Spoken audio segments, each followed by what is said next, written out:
Welcome to Jamaica Magazine, your one-stop shop for information on government's policies and programs.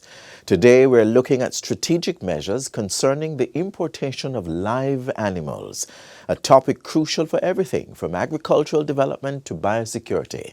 Then we shift gears to examine improved processes that have allowed for greater efficiency in the administration of government pensions.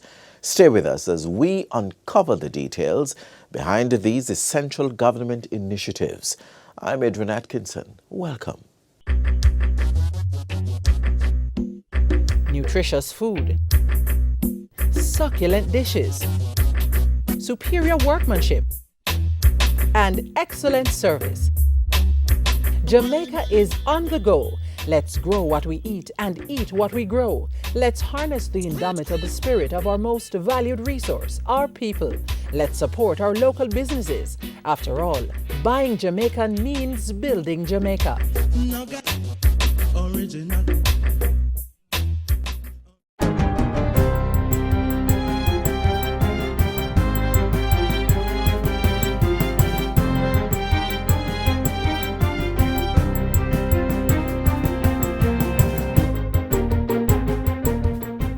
Good day, I'm Theodore Henry, and this is your JIS News for Thursday, June 26, 2025. 50,000 vulnerable Jamaicans are set to benefit from the Ministry of Labour and Social Security's $1 billion Solidarity Program. The initiative was officially launched by Prime Minister Dr. Andrew Holness on Wednesday at Jamaica House. The program will target the elderly, unattached youth aged 18 to 35, persons with disabilities, informal and low-income workers, and medically indigent persons. Others to benefit include small business operators affected by disaster and Jamaicans without a birth certificate or taxpayer registration number (TRN). Eligible individuals will receive a one-time cash grant of $20,000 conditional on their formal registration within the National Social Safety Net. So we give an incentive for people who may be attitudinally opposed because they just form the view the society is against them. So we are going to have to reach out to them now. And that is why the program is designed as it is, where we will be utilizing several avenues of intervention. We will be using the MPs, the churches, justices of the peace, and other personnel who work in communities to identify those persons and register them. And then the ministry itself will have a special team which will be trained to move around the island and identify these persons. Those already receiving benefits under the Social Pension Program, PATH, Poor Relief, NIS, or the government's reverse income tax credit will not be eligible. Minister of Labour and Social Security, Pernell Charles Jr., says the program is a step toward greater inclusion. Beyond the immediacy of providing the direct cash transfer, this program provides a bridge to opportunity. So it is a cash grant coupled with a sustainable support, whether it is to put you into HEART, to register you for NIS, to get you into a program with one of our private sector partners. Our intention is to bring all of Jamaica from the vulnerability to the opportunity. Work is now set to start on the $2.4 billion Braeton to Nagahhead Road project. Prime Minister Dr. Andrew Holness broke ground on Wednesday for the project, which is being executed under the government's Capital Expenditure CAPEX program. He says this and the build-out of other critical corridors in Portmore is essential to support the economic and housing expansion taking place. So the idea is to build out the urban road infrastructure within Portmore, so that it eases traffic, increases convenience, but places Portmore to be an excellent economic hub in Jamaica. And that is really in advance of Portmore becoming a parish. Minister with responsibility for works, Robert Morgan, adds that the project is part of the integrated development that is occurring in Portmore and across the corporate area. We have already almost 99% finished with the Greens Lane project. So we're doing this one now, and we'll soon be doing the one we got colloquially known as the Portmore entrance, which is right on Mandela Highway. It also includes as part of our capex expenditure Arthur Wing Drive, Lady Musgrave, and several other capex projects, including the rehabilitation of the Sandy Gully and its tributaries. It's about a $30 billion investment by the government in capital expenditure over the next 3 to 5 years. The project runs for approximately 3 kilometers from Nagahhead to the intersection of Braeton and Helcher Road to the final turnoff into Greater Portmore. It will be a 4-lane roadway with raised median and traffic signals at the relevant locations, adequate sidewalks, drains and water lines, as well as ducts for fiber optic cable as part of the National Broadband Initiative. The work is expected to last for 16 months. Prime Minister Andrew Holness continues his weekly rounds of presenting more Jamaicans in adverse situations with comfortable accommodations under the government's new social housing program, NSHP. 5 families in St. Thomas, including Sandreri Sutherland, Sadie Dawson, Shirley Bennett, and Gloria Dares, are among the most recent beneficiaries. Jennifer Phillips, who suffered 2 strokes and now has short-term memory loss, also received a brand new home. Prime Minister Holness lauds the span and reach of the program that continues to bring hope to Jamaicans across the island. We have helped quite a number of persons who are victims of domestic abuse, for example. Quite a number of persons with disabilities. Quite a number of persons who have been struck with illness, as in the present case. The Ministry of Culture, Gender, Entertainment and Sport is partnering with the Caribbean Maritime University to launch a Culture, Entertainment and Creative Practitioners Institute. The institute is expected to open in September of this year and will target 500 learners in its first cohort. It will be a hub, Madam Speaker, for training, collaboration and capacity building in the cultural and creative industries and in entertainment, driving economic growth, cultural preservation, and global competitiveness. Courses are expected to include fashion design and textile arts, artificial intelligence, cinematography, and film production. Minister Grange outlined the initiative during her contribution to the 2025-2026 sectoral debate in the House of Representatives on Tuesday. More public hospitals across the country have been certified as being baby-friendly. The Bustamante Hospital for Children, as well as Spanish Town, Noel Holmes, and Port Antonio hospitals recently received this certification after meeting the World Health Organization and United Nations Children's Fund standards. 3 of the institutions were certified for the first time, while Port Antonio Hospital was recertified following the expiration of its certificate. With now 11 institutions gaining the designation, the Health Minister Dr. Christopher Tufton says another 6 are expected to be added by the end of the year. He reaffirms the ministry's commitment to achieving baby-friendly certification across all public maternity and child health facilities. The baby-friendly status that we're celebrating here today is a plus. We have seen improvements in the public education impact for pregnant women coming in and getting care in the first trimester, as opposed to, in some instances, and the most extreme case, people turning up, mothers, that is expectant mothers, at the hospital when the baby is about to be birthed. In addition to ensuring health facilities provide optimal care for mothers and newborns, the Baby-Friendly Hospital Initiative promotes, protects, and supports breastfeeding. These practices are not just beneficial, they are life-saving.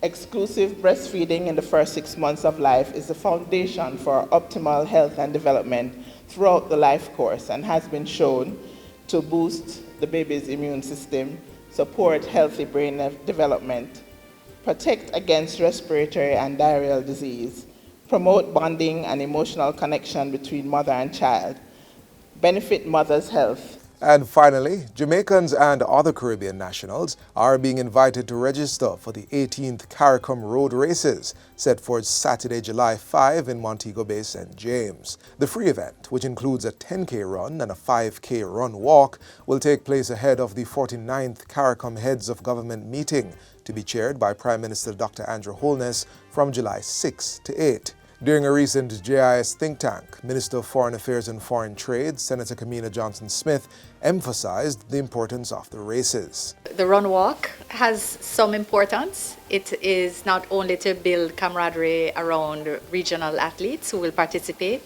but it also is part of CARFA's press for there to be more mass runs and walks to ensure that there's a focus on NCDs and a focus on movement.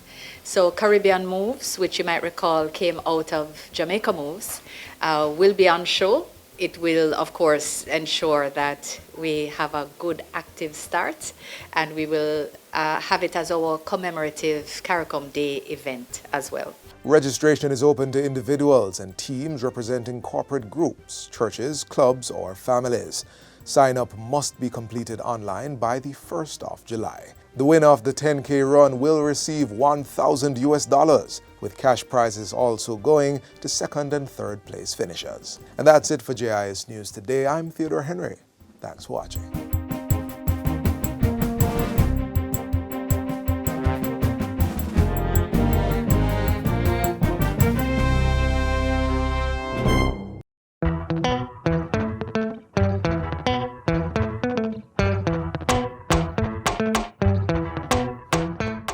Hurricane straps help keep your roof secure during heavy winds.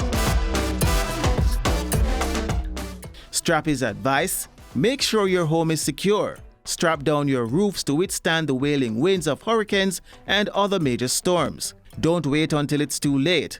It's a very simple thing. It is inexpensive and it doesn't require much technical know-how to do it. Strap down your roof now. Save yourself a world of hurt later.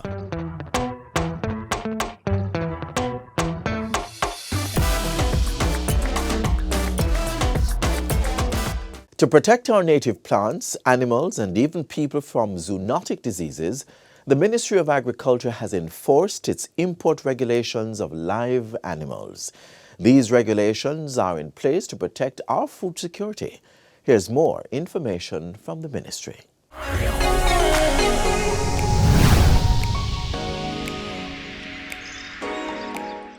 Welcome to Get the Facts, the show that gives you information on the latest topics. I'm Theodore Henry.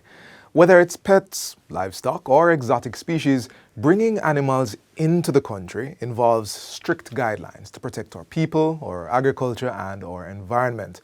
Today we're talking about importing live animals into Jamaica, what you need to know about the process, the requirements, and of course the guidelines. Joining us to break it all down is Dr. Simone Martin-Shaw, Senior Veterinary Officer at the Veterinary Services Division in the Ministry of Agriculture and Fisheries. Dr. Martin-Shaw, welcome. Thank you for having me. Let's jump right into getting some facts. Why is it necessary to have regulations and guidelines surrounding importing live animals in general? Well, it's important because one of the things that we need to consider is that humans and animals have a very intrinsic relationship. Okay. And we have to be very cognizant of the fact that there are diseases that affect animals that also affect humans as well. These diseases are known as zoonotic diseases. We also have to be cognizant of the fact that there are diseases that can cross species from one animal species to the next. Right. We also have to think about the fact that Jamaica is an island, so we don't share borders with anyone. So anyone that's bringing animals into the country, or if animals are getting into the country, someone is bringing it in, Right. either by plane or boat, or the animals are migrating, in the instance birds, into Jamaica. And sometimes these migratory birds may carry diseases as well that will negatively impact our industry. So we have to think about that as the background first, because at the end of the day, then why are we regulating? We're regulating because we have an animal population to protect, whether it's our domestic pets or domestic livestock. Right. Or wildlife. Any kind of animal. Any kind of have animal. to be careful. So we have to protect what we have, because diseases that enter our borders, transboundary animal diseases, can have negative impacts on our animal population. It can totally wipe out probably native wildlife species that we have, and it can also wipe out potentially our domestic livestock, so it affects our food security, Right. our ability to feed ourselves, and it also can have negative impacts at a public health level for persons, people, contracting zoonotic diseases. So that's one of the primary reasons why we would definitely want to consider regulating the importation of live animals. So someone wants to import live animals for whatever reason. Walk me through the process. How do I apply? What permits and licenses might be required? All right, so you can import domestic live animals. So we're talking like dogs and cats for your personal use. Persons can also import farm animals, domestic farm animals, and usually wildlife is usually reserved to attractions like your zoos. And each category is different. I think most persons probably would be interested in domestic animals, dogs and cats. So most recently, we had adjusted our regulation to facilitate the importation of dogs and cats from more countries than we typically used to. Usually it was just restricted to the United Kingdom. And of course, those countries are categorized based on whether those countries have rabies present or not. We don't want rabies again. Rabies is a zoonotic disease. It's a very deadly zoonotic disease. So we have to ensure that the animals that are coming here specifically are vaccinated for rabies, or they're not coming from a country where rabies is present and vaccination is not practiced. Usually that is done by persons applying online. The necessary application forms are online. We review the applications. There are certain criteria that we look at initially for dogs and cats. And once those criteria have been met, then they go to another process where it is that they have to do a particular set of tests and vaccinations prior to entry within a specific time frame. So that's when the animal arrives? No, that's prior to. Okay. We kind of put the responsibility on the exporting country to make sure that all the requirements are met before they get here. I'm curious if there's any criteria for the importer themselves, or is it just the animal? The importer, we usually look at where they're going to keep the animal. Are they meeting certain biosecurity requirements? We do inspections, documentation. We do inspections at the farm level as well to ensure that certain basic requirements are met.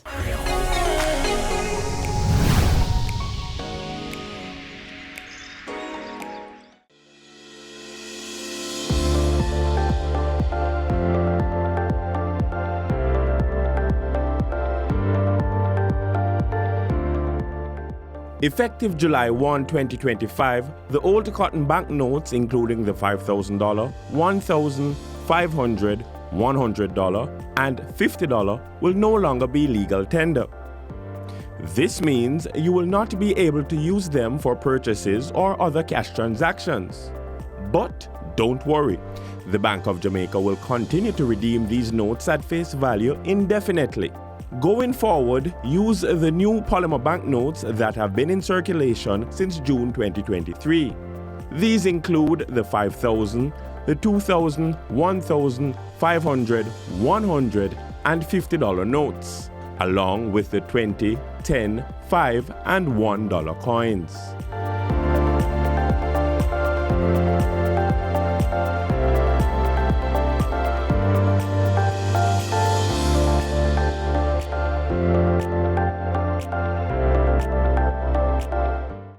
The Accountant General's Department, AGD, has modernized its operations through the use of advanced technology to streamline its services for greater efficiency and convenience. This has changed the ways it processes and administers pensions to over 33,000 government pensioners.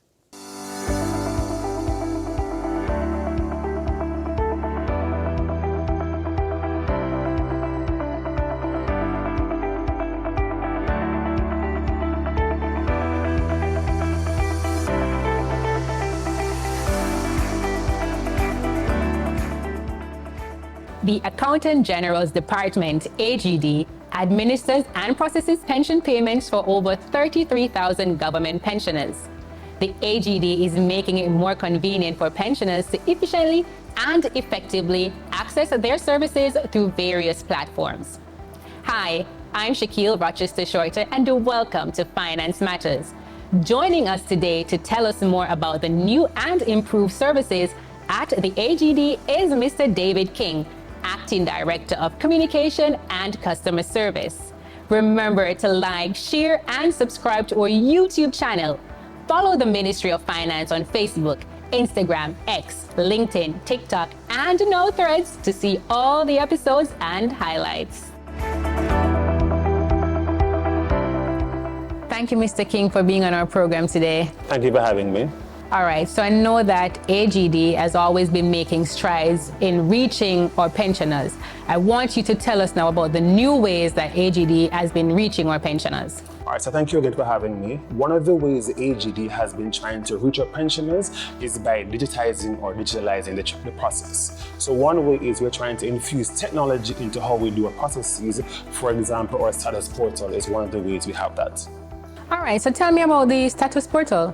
All right, so our status portal is accessible by our website. That's www.treasury.gov.jm, where pensioners can go on utilizing the unique pension number or reference number. They access the portal, so when they go on the website, it's at the top left-hand corner. They click the status portal section, input their pension number, and from there, they're able to see the status of their pension.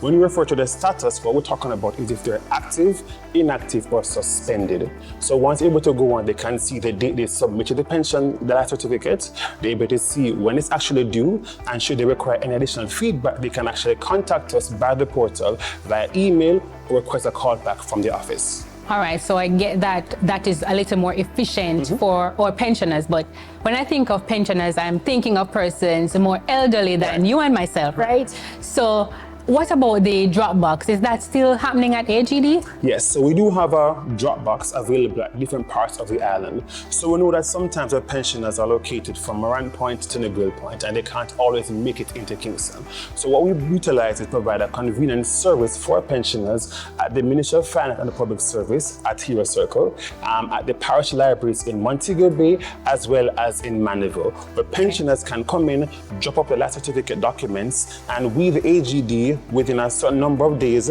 would go in, clear that drop box, take it back to Kingston, record same, and again, our pensioners can go back on the status portal to verify that they actually have been received.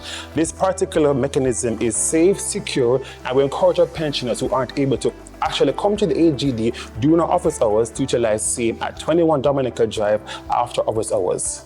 But how do I really know that when I put my life certificate in that box, it will get to AGD and it is safe? No one will tamper with my life certificate because I need it to get my pension. Yes, so what the process looks like is it's an electronic drop box. So persons can't necessarily go in without knowing the code as well. So once you go to the parish library or the Ministry of Finance, you import your life certificate in a particular envelope, you insert it. We have both a manual and electronic drop box. So for the manual one, once you insert it, you tear off the verification to prove that you actually have submitted same. For the electronic one, once you insert it, it actually prints and timestamps the actual day and time you actually inputted the drop box. And then from there, we have a specific turnaround time between 5 to 10 working days. We actually go to the different offices, Mandeville and St. James in particular, clear the drop boxes, bring them in, go through where we actually vet the drop box, the life certificates. So what we want to remind persons as well is that the life certificates must be stamped and signed by yourself and the JP. In instances, we know that there are some of our pensioners who have medical conditions that prevent them from signing it, whether they're visually impaired, they're handicapped, or based on their medical conditions, they aren't able to physically sign them. So for those pensioners, we ask that you get a medical report from your doctor, have it sent to us, it's placed on your file, and from there, we know, for example, Miss Mary in Clarendon is unable to sign hers, so her medical doctor will stamp and sign, leave it unsigned, and she can then submit it and keep receiving her pension going forward. This seems as if AGD is thinking about every kind of situation that our pensioners can be in. And I love that for the Accountant General's Department. Thank you. Mr. King, we know that there have been changes to the pay slips. Tell us about that. All right, so again, part of our digital transformation of the AG looks at ensuring we are becoming a more modernized treasury. Now, as you can see, more and more persons are retiring at different ages, and the ones that are retiring now are a little more tech savvy than some of our older and other pensioners. Right. So what we're doing now is utilizing what we call My Pensions Plus, that provides our pensioners with a myriad of options and opportunities to both submit and verify information. So the new payslip, for example, looks at providing our pension with a more financial responsibility by providing them a breakdown of the actual pension year to date, looks at the deductions as well, and provides them with a quick snapshot of the actual payment. So for example, we're now in the third quarter of our life certificate process. So now when they receive their pension life certificate via email, the post office, or they may request it from us via our social media pages or website via live chat. Yeah, man, so you can contact us on our social media pages at the Treasury JA, that's on Twitter and also on Instagram. Want you to send an email to us or a message to us via those mechanisms, we can respond, send it to you via those mechanisms. So the life certificate now is in two sections. The top piece has life certificate with information, your name, your address, TRN, pension number as well. At the bottom of it is actually your pay advice for the most recent month. So the life certificate that's due the end of October will have your life certificate and the pay advice for August. And again, it provides those details. So how much you're being paid, the breakdown, your allowances, your deductions, and a snapshot year to date of your actual payments so far. Okay, awesome. So quickly before we go, Mr. King, I want you to tell our pensioners 3 things that they should remember when they're doing their life certificate or anything in general about the AGD. All right, so 3 things I want to remind the pensioners. 1 is to ensure that when you are submitting a life certificate, you ensure it is stamped and signed by the authorized and approved agents. That is Justice of the Peace, Inspector of the Police, Minister of Religion, or somebody employed to the government service at a level of SEG or above. The information is actually printed on the life certificate, so it's easier in case you forget. 2, we want to also remind our pensioners to utilize our services. The drop boxes, if you aren't able to make it to us in Kingston, and the status portal online just to verify that you are in fact active. And thirdly, I want to remind not just our pensioners, but just all of Jamaica to follow us online at Instagram or X, formerly Twitter, at DAGD to get all information as well. And we're available online via our website, live chat, via WhatsApp, and also via telephone lines as well.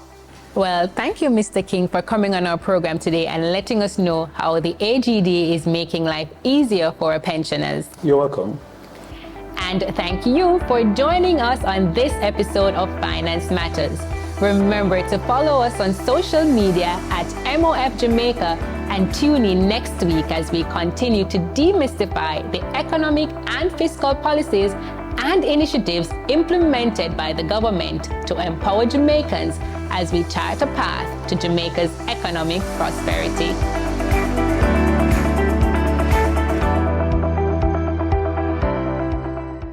This is where our journey ends, but only for today. Do join us again tomorrow when we'll bring you another informative program. In the meantime, stay connected via our website at gis.gov.jm. And while you're online, send your feedback to Jamaica Magazine at gis.gov.jm or via X at JIS News. You may also find us on all the major social media platforms and through our mobile app that's Android and iOS compatible. On behalf of the entire production team, I'm Adrian Atkinson. All good.